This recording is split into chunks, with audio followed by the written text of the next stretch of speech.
The Varanthi had never lost a war. In 2,000 years, they had conquered 164 worlds. Every planet they visited fell to their power. Every species they met either surrendered or died. This was the way of things. This was the natural order of the universe. Admiral Kivor stood on the bridge of his flagship, the Eternal Supremacy. He watched the blue and green planet grow larger on his viewing screen. His 4 eyes studied it carefully. His mandibles clicked together in a gesture of satisfaction.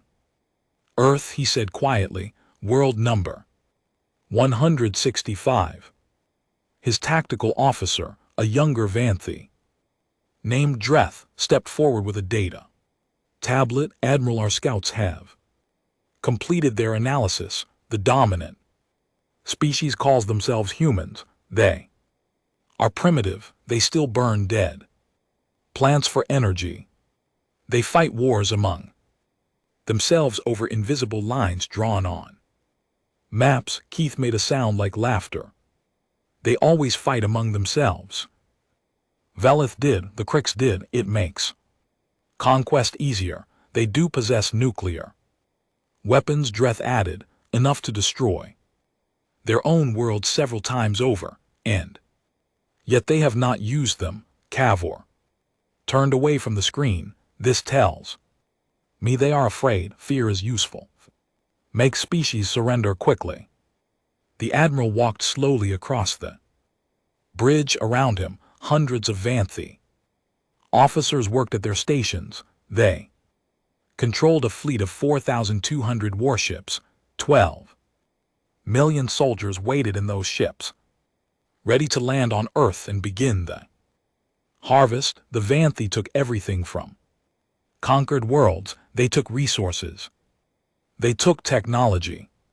They took the people themselves, turning them into workers and servants.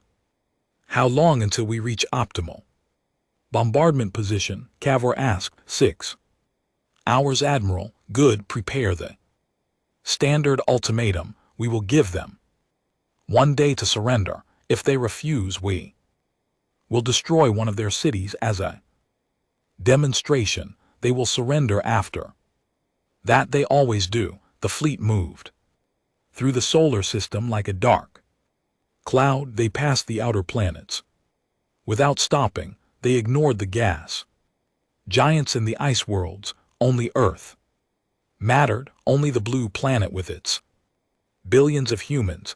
On Mars, small human research stations detected the approaching fleet. The scientists there sent frantic messages back to Earth.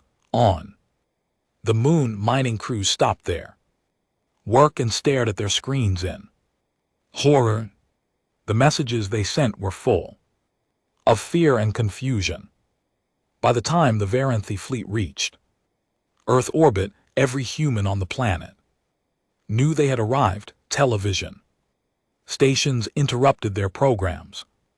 Radio stations broadcast emergency alerts. World leaders held emergency meetings. Military forces around the globe went to their highest alert status. But what could they do? Their weapons were designed to fight each other, not an alien armada that blotted out the stars. Admiral Kith watched all of this with amusement. He had seen it 164 times before. The panic, the fear, the desperate attempts to organize some kind of defense. It was always the same. It was almost boring. Broadcast the ultimatum, he ordered. The message went out on every frequency the Vanthi could access. It was translated into every major human language by advanced computer programs across Earth. Billions of people heard the same words at the same moment. Species designation human. You have been selected for integration into the Vanthi Dominion. Resistance ensures extinction. Compliance ensures survival. You have 1 planetary rotation to Surrender all governmental authority. Any attack on our vessels will result in immediate destruction of your population. Center, this is not a negotiation. This is your only warning. Keithfor leaned back in his command chair and waited. The responses would come soon. Some leaders would beg for mercy. Others would make brave but empty threats. Few might even try to launch their primitive missiles. None of it would matter. What KTH-4 did not know was that humanity had been listening to more than just his ultimatum. For decades, human radio telescopes had been pointed at the stars. Most of the signals they received were natural radiation from distant suns, echoes of the universe's birth, background noise of the cosmos, but sometimes hidden in that noise there were other signals, faint transmissions from far away, messages that were not natural at all. They were the final broadcasts of dying worlds, warnings encoded in mathematics, screams of terror from species that had faced the Vanthi and lost. A small group of humans had been collecting these signals. They had decoded them. They had learned what was coming, and they had begun to prepare. Deep beneath the ice of Antarctica, in a facility that appeared on no map, men and women had been working for 30 years. They studied ancient ruins that existed long before humanity evolved. They communicated with intelligences that did not belong to this dimension. They woke things that had been sleeping since before the dinosaurs died. Earth was not what the Vanthi thought it was. Humanity was not alone on their world. They had never been alone. When the response to the Vanthi ultimatum finally came, it did not come from the United Nations. It did not come from any government. It came from a frequency the Vanthi had never seen before, broadcasting from somewhere beneath the southern ice. The message was simple. It was calm. It contained no fear at all. We have been expecting you. We decline. Admiral Keithfor read the message 3 times. His mandibles stopped clicking. For the first time in his long career, he felt something strange in his chest. Something cold. He pushed the feeling away. It did not matter what the human said. Words had never stopped the Vanthi before. Target their largest southern city, he ordered. Show them what happens when they refuse. The weapons charged. Targeting systems locked on. 18 million humans in a city called Sao Paulo went about their lives unaware that death was falling toward them from the sky. Keithfor smiled. This would be quick. He was wrong. The plasma bombardment lances were the pride of the Varanti fleet. Each one could turn a city into glass in seconds. They had burned 100 worlds. They had never failed. Admiral Keithfor watched his screen as the weapons fired. Bright lines of energy shot down toward Apollo. He waited for the familiar flash. Mushroom cloud. The screams on human radio frequencies. None of it came. Plasma bolts stopped. They simply stopped 3 km above the city, as if they had hit an invisible wall. The energy spread out across something that KTH-4 could not see. It looked like water hitting glass. Then the energy turned around. It came back toward the fleet at twice its original speed. Keithfor did not even have time to give an order. 14 ships vanished.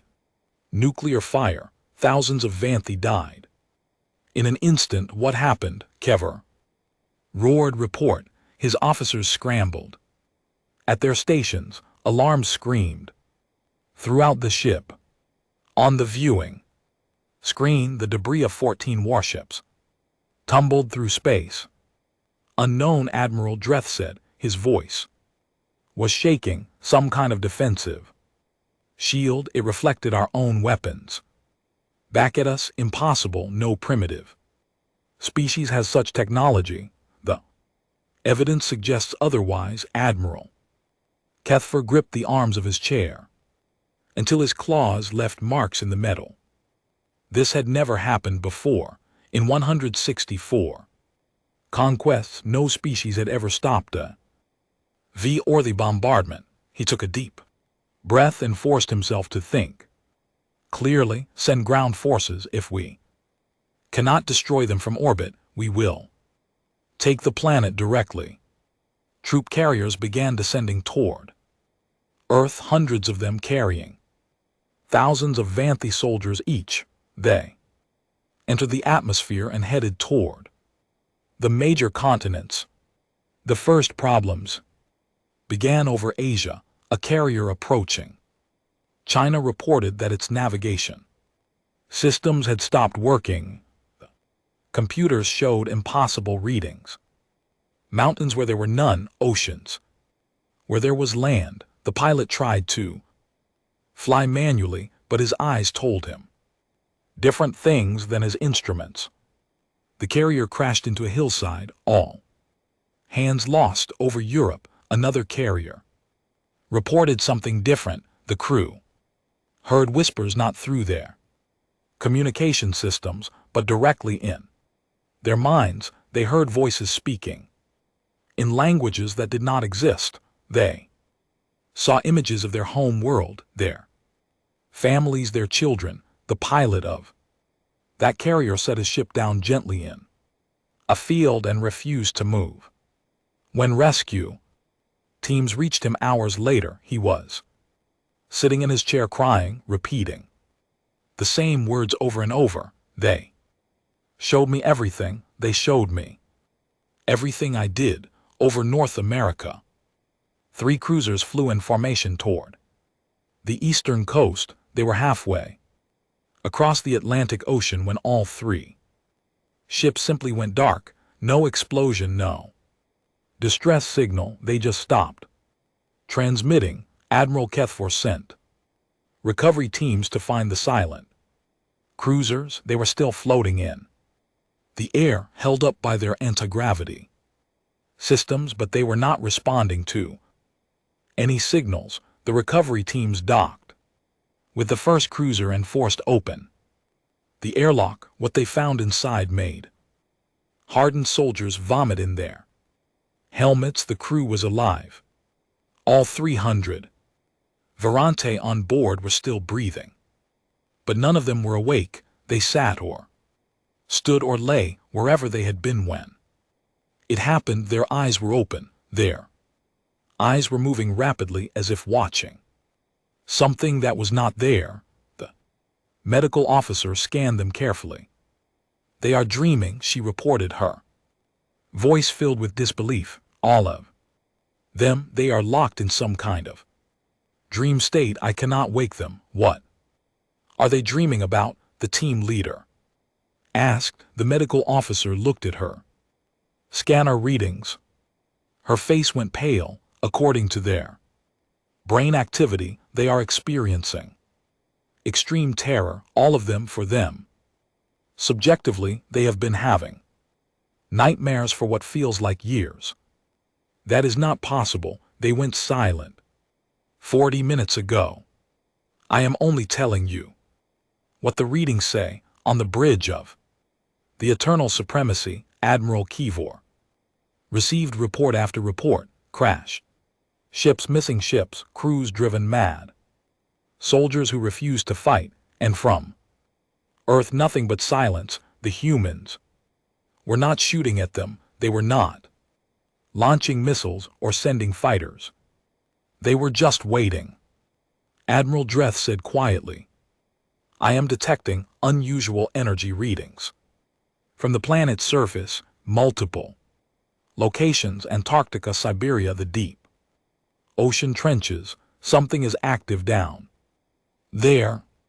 Something that was not active before we arrived. What is it?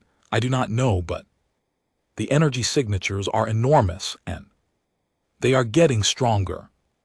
Keith stared at the blue planet on his screen for the first time in his life. He felt genuine fear. Not the small fear of losing a battle, not the fear of failure. This was something deeper, something primal, the feeling that he had made a terrible mistake, that they had woken something that should have been left sleeping. Send a message to the Dominion, he ordered. Tell them we have encountered unexpected resistance. Request reinforcements and scientific support. The communications officer worked at his station for a moment, then looked up with wide eyes. Admiral, I cannot send the message. Something is blocking all long-range communications. We are cut off. The lights on the bridge flickered in the darkness just for a moment. Cather thought he heard something, a voice that was not a voice, a presence that was not a presence. Something was watching them. Something old, and it was not human. Commander Ithra was the finest xenologist in the Varanthi Dominion. She had studied 100 alien species. She had written the reports that helped her people conquer world after world. She understood how primitive minds worked. Admiral Kethfor brought her aboard the Eternal Supremacy because nothing about Earth made sense. I need answers, he told her. What are we facing? How are they stopping our weapons? What is happening to our crews? Ithra did not answer immediately. She spent 3 days studying every piece of data they had collected. She read intercepted human communications. She analyzed the energy readings from the planet's surface. She interviewed the soldiers who had survived contact with the strange forces below. On the 4th day, she asked to speak with the Admiral privately. What I am about to tell you will sound impossible, she said. I had to verify it multiple times before I believed it myself. Keith leaned forward. Tell me, Earth is not what we thought it was. We assumed the humans were the first intelligent species on this planet. We were wrong. Humans are simply the current species. There were others before them, previous civilizations.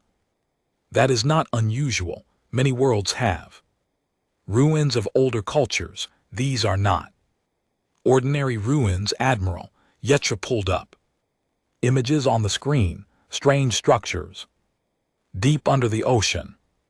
Impossible geometries frozen in Antarctic ice. Tunnels that went down to the very core of the planet. These civilizations did not simply die out. They left things behind.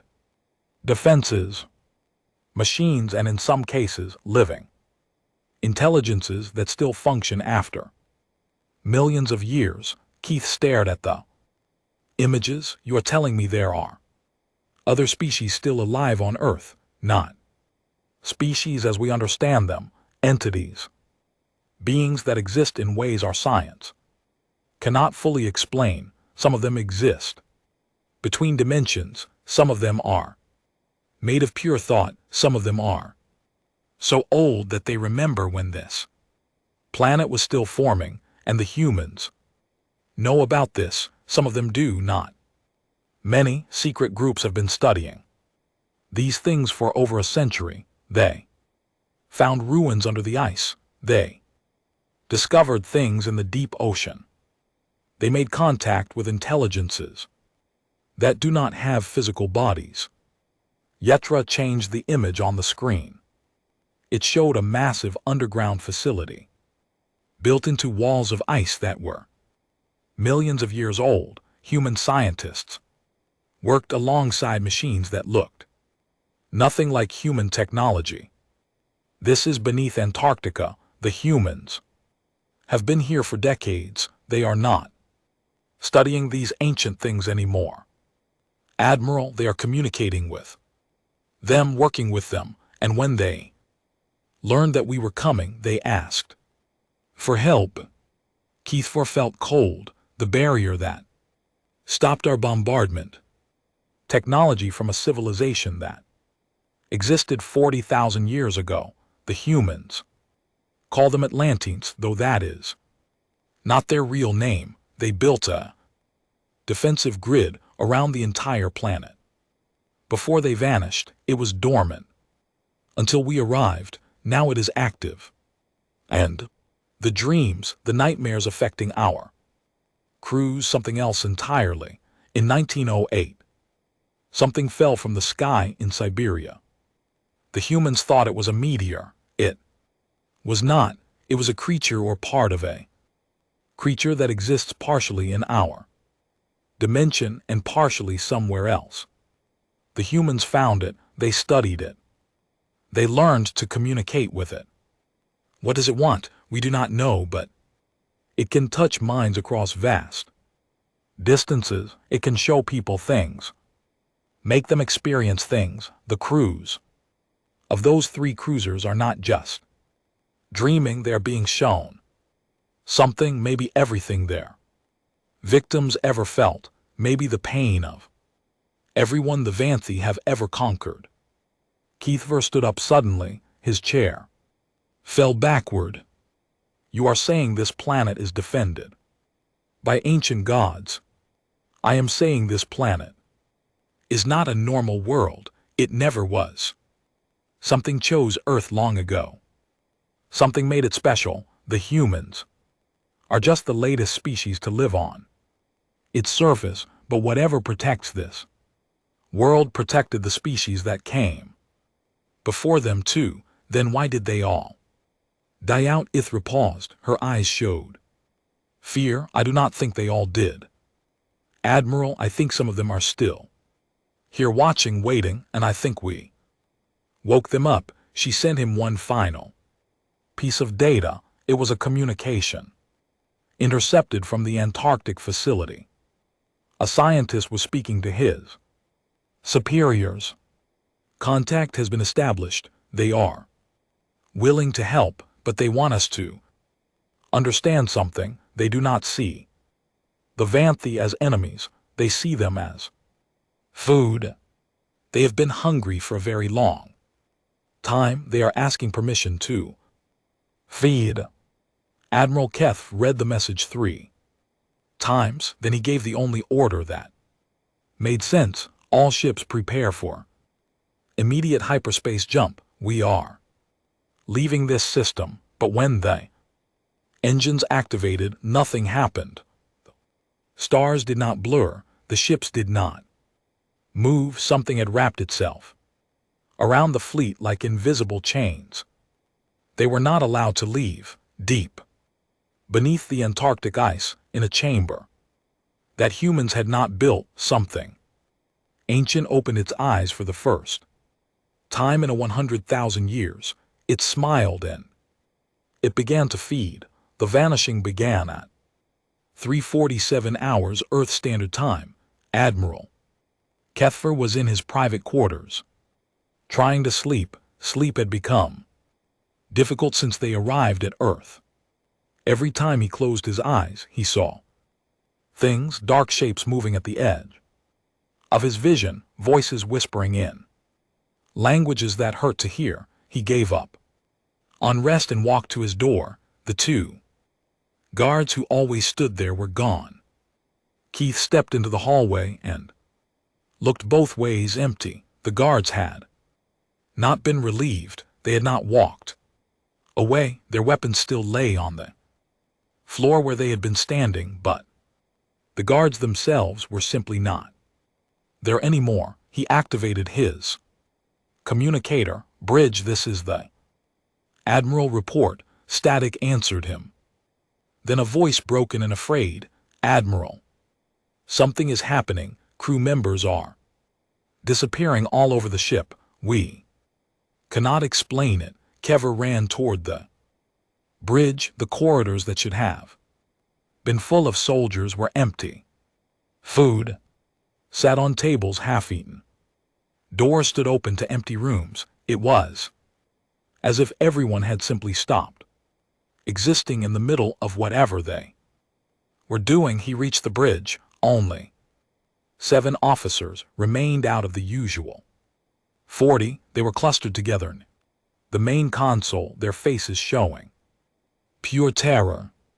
Report, Cavor demanded. Admiral, we have lost contact with over half the fleet, Officer Dreth said. His voice was barely a whisper. Ships are going silent, not destroyed, just silent. And on the ships we can still reach, they report the same thing. People vanishing. No warning, no pattern, just gone. Gone where? We do not know. There is no energy signature, no transporter beam. No sign of attack. One moment a soldier is standing at his post, the next moment he is not. His uniform falls to the floor, his weapon clatters down, but he is simply not inside them anymore. Kever looked at the tactical display. Red lights covered the fleet map. Ships that had gone dark, ships that were no longer responding. As he watched, another light turned red, then another. How many have we lost? 1,200 ships in the last hour. Approximately 3 million personnel. 3 million gone without a trace. A transmission came through from one of the outer ships. The captain's face appeared on screen. His eyes were too wide, his voice was too high. Something is on my ship. I cannot see it, but I can feel it. It is moving through the corridors. Every room it enters, people disappear. I can hear them screaming, but only for a moment, then silence. It is coming for the bridge. It is coming for the transmission. Cut off. Keithvor watched another light turn red on the display. Admiral, one of the junior officers, said, I am detecting something in the ship all around us. What kind of something? I do not know how to describe it. It is like a presence, like a weight pressing against my mind, like something very large is looking at us through walls that are not there. The lights on the bridge flickered. When they came back on, there were only 5 officers left. 2 had vanished while standing right next to their companions. No one had seen anything. No one had heard anything. They were just gone. Dreth grabbed Kethver's arm. Admiral, we have to do something. We cannot fight this. We cannot run. What do we do? Kever had no answer. In all his years, in all his victories, he had never faced anything like this. The enemy was invisible. The enemy was everywhere. The enemy was not killing them. It was taking them, and they had no idea where. Send a final message, he ordered, on all frequencies. Record everything that has happened. Maybe someone will find it. Maybe someone will understand. He sat down in his command chair and began to speak. He described everything: the failed attack, the impossible defenses, the dreams and the madness, and now the vanishing. We came to conquer, he said into the recorder. We have conquered 164 worlds. We thought ourselves invincible. We were wrong. Another officer disappeared. Behind him, he did not turn around. Something lives on Earth, something old. Something that was here before the humans and will be here long after they are gone. We woke it up and now it is collecting us. He paused. The weight in his mind was growing heavier. He could feel something vast turning its attention toward him. Specifically, we are not being killed, we are being taken. I do not know where, I do not know why, but I think wherever we are going, we will be there for a very long time. The lights went out. In the darkness, Kethvor felt something touch his mind. It was not hostile, it was not angry, it was curious. It wanted to understand him, it wanted to know everything about him, and then it wanted to keep him. Please, he whispered, though he did not know who he was speaking to. The presence did not answer in words, it answered in images. He saw the crews of his ships, all 12 million of them, floating in a darkness that was not empty. They were alive, they were aware, and they would remain that way, watched and studied and preserved for longer than stars would burn. The Vanthi Dominion had collected species for 2,000 years. Now something was collecting them. Admiral Keth opened his mouth to scream, then he was gone. The eternal supremacy drifted through space, empty and silent. The lights still flickered, the computer still hummed, the food still sat on tables, growing cold, but there were no Vanthi left to eat it. There were no Vanthi left at all. 6 months passed. Human ships carefully approached the place where the Varanthi fleet had been. They found nothing but empty vessels drifting through the darkness. 49,200 warships completely abandoned. 12 million soldiers vanished without a trace. The ships were intact. The computer still worked. The lights still turned on, but there was no one inside them. Just empty uniforms lying on floors, just cold meals on tables, just silence where there should have been life. Scientists examined everything. They found no bodies. They found no blood. They found no sign of violence at all. The Vanthi had simply stopped existing, as if a great hand had reached down and plucked them out of reality. In one ship they found a recording, Admiral Kethver's final message playing on a loop, his voice filled with a fear that had never been heard from a Voranthi conqueror. We are being collected. The message spread across Earth quickly. World leaders met in emergency sessions. Military commanders demanded answers. Religious figures spoke of divine intervention. Scientists admitted they did not understand what had happened. But some people understood perfectly. Deep beneath Antarctica, in the facility that appeared on no map, Director Sarah Chen stood before a wall that was not made of ice. It was made of something older, something that moved slightly when you looked away, something that whispered when no one was speaking. Voice came from the wall, not a sound. Feeling that became words in her mind. The hungry ones have been fed. Your world is safe for now. Sarah had learned to speak with these beings over many years. She had learned that they were not gods, though they were close enough. They had existed since before Earth had life. They would exist long after the sun burned out. Thank you, she said. On behalf of humanity, thank you. Do not thank us. We did not do this for you. We did this because this world is ours. You are simply the current caretakers. I understand.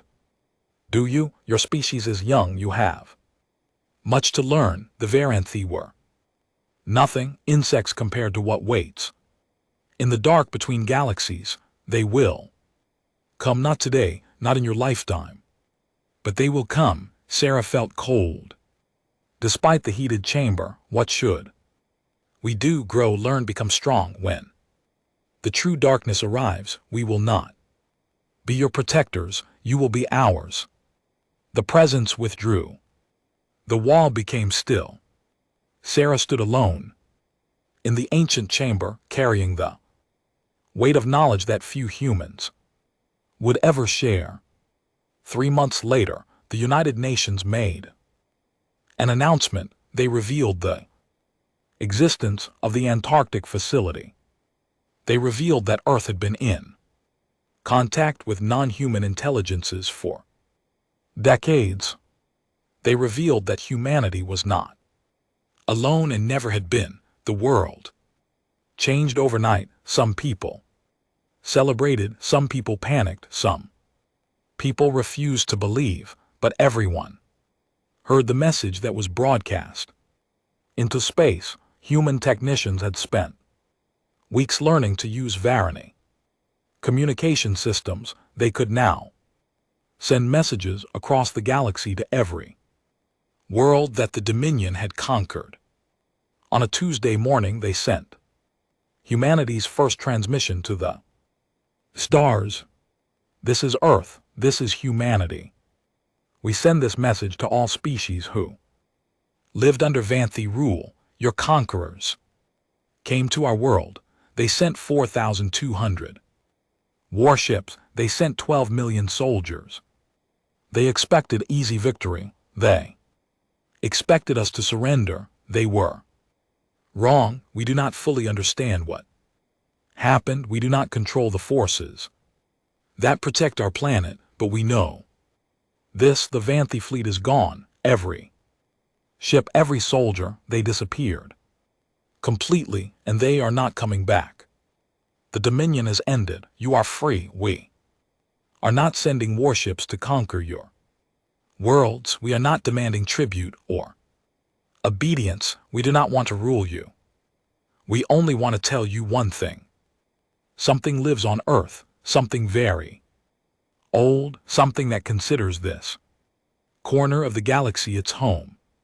We are its current caretakers. We speak for it as much as anyone can. If you come to Earth in peace, you will be welcomed in peace. If you come as conquerors, you will share the fate of the Varanthi. We hope you choose peace. We hope that one day we can meet as friends. We hope that together all the species of this galaxy can build something better than what the Dominion created. But understand this clearly: Earth is protected.